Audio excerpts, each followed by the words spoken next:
మేనిఫెస్టోలో వాళ్ళు ఏం చెప్పారు, వాళ్ళు చేయని కారణంగా ప్రజల బ్రతుకులు ఏ రకంగా చిన్నాభిన్నమయ్యాయి అన్నది ఒకసారి గమనించాల్సిన అవసరం కూడా ఉంది. ఈ డాక్యుమెంట్ బహుశా మీ అందరికీ కూడా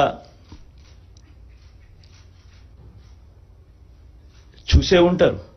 ఎందుకనంటే ఈ డాక్యుమెంటు ముఖ్యమైన అంశాలు అని అంటూ 2014లో సాక్షాత్తు ఇదే ముగ్గురు, ఇప్పుడున్న ముగ్గురే కూటమిగా ఏర్పడి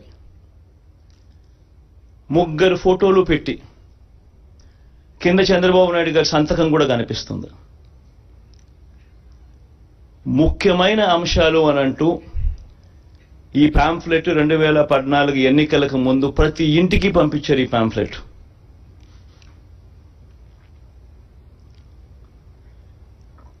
ప్రతి ఇంటికి పంపించిన ఈ పాంఫ్లెట్ను చూసి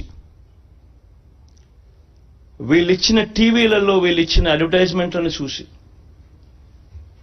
అప్పట్లో ఈనాడులో చూస్తే, ఆంధ్రజ్యోతిలో చూసిన, ఏబిఎన్లో చూసిన, TV5లో చూసిన అడ్వర్టైజ్మెంట్ కూడా ఊదరగొట్టేవాళ్ళు.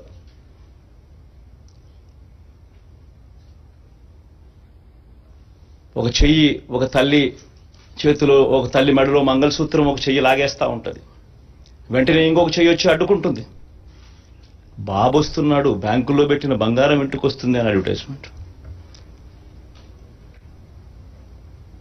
ముఖ్యమైన హామీలు అని అంటూ ఏకంగా చంద్రబాబు నాయుడు గారు సంతకం పెట్టి ఇదే ముగ్గురు ఫోటోలు ముద్రించి ఇదే కూటమిగా 2014లో ముఖ్యమైన హామీలు అని అంటూ వీళ్ళు చెప్పిన మాటలు, వీళ్ళు చెప్పిన హామీలు ఏ మాదిరిగా ప్రజలు నమ్మి వీళ్ళకు ఓటు వేసినందుకు వాళ్ళ బ్రతుకులు ఏ రకంగా అతలాకుతలమైనాయి అన్నది కూడా ప్రతి ఒక్కరూ నాగరిక ప్రపంచంలో గమనించాల్సిన అంశం.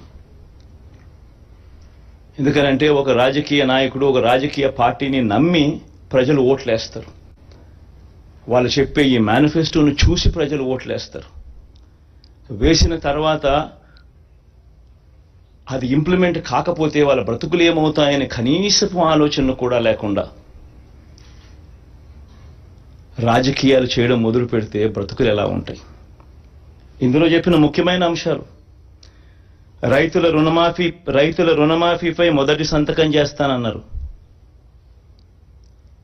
మరి 87,612 కోట్ల రూపాయలు రుణమాఫీ అయిందా? ప్రతి సిద్ధం సభలోనూ ఈ ప్రశ్నలు నేను వేస్తా వస్తున్నా. పొదుపు సంఘాల రుణాలు పూర్తిగా రద్దు చేస్తామన్నారు. 14,205 కోట్ల రూపాయలు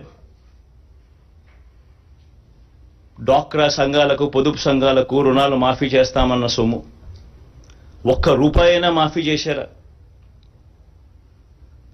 ఇంకా ముందుకు పోతే వీళ్ళ ముఖ్యమైన హామీలంటూ ఇంకా ముందుకు పోతే ఆడబిడ్డ పుట్టిన వెంటనే మహాలక్ష్మి పథకం కింద 25,000 రూపాయలు బ్యాంకులో డిపాజిట్ చేస్తామన్నారు.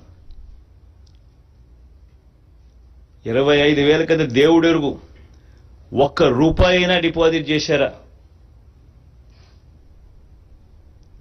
ఇంకా ముందుకు పోతే ముఖ్యమైన హామీలు ఇవన్నీ. ఇప్పుడు సూపర్ 6, సూపర్ 7 అంటా ఉన్నట్టుగానే ఆ రోజుల్లో ముఖ్యమైన హామీలు అంటూ తాను చెప్పిన మాటలు ఇవన్నీ.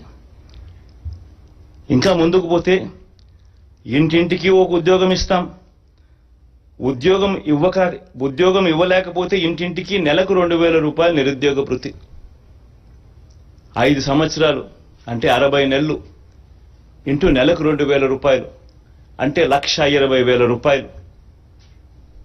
ఏ ఇంటికి ఇచ్చారు 1,20,000 రూపాయలు? పిల్లల జీవితాలతో ఆడుకున్నారు. అర్హులైన వారందరికీ 3 సెంట్ల స్థలం, పక్కా ఇల్లు అన్నారు, కట్టుకునేందుకు పక్కా ఇల్లు అన్నారు. 3 సెంట్ల స్థలం కదా దేవుడు ఎరుగు, కనీసం 1 సెంటు స్థలమైనా ఏ ఒక్కరికైనా ఇచ్చారా? ముఖ్యమైన హామీలు ఇవన్నీ. నేను చదివే ప్రతి అంశము కూడా ఆయన సంతకం పెట్టి 3 ఫోటోలు పెట్టి ఇంటింటికి పంపించిన ఈ పాంఫ్లెట్లో నుంచి ముఖ్యమైన హామీలు అని అంటూ వీళ్ళు రాసిన హామీలే నేను చదువుతా ఉన్నా.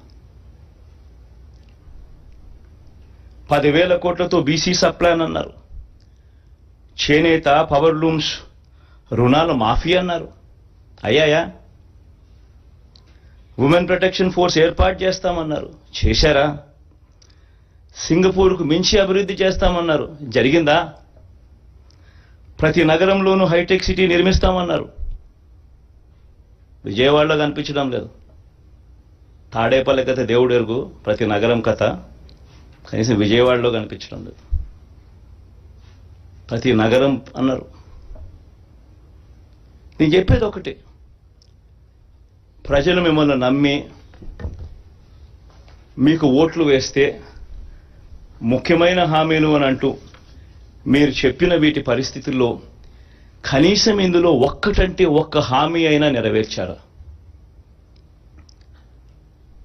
పోనీ ప్రత్యేక హోదా అయినా తెచ్చారా? దాన్ని అమ్మేశారు.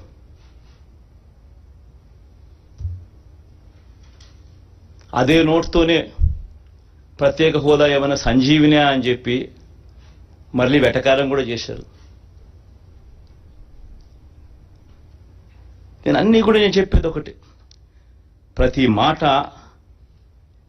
రాజకీయ నాయకుడు ఒక విశ్వసనీయత కోల్పోతే, రాజకీయాలలో విశ్వసనీయత అన్న పదానికి అర్థం లేకపోతే రాజకీయాలు ఎందుకు చేస్తా ఉన్నాం? ఎవరి కోసం చేస్తా ఉన్నాం? దేనికోసం చేస్తా ఉన్నాం? చనిపోయిన తర్వాత ప్రతి పేదవాడి గుండెల్లో, ప్రతి ఇంట్లో మన ఫోటో ఉండాలి, ప్రతి గుండెలో మన ఫోటో ఉండాలి అనే తాపత్రయం లేనప్పుడు రాజకీయాలు ఎందుకు చేయాలి?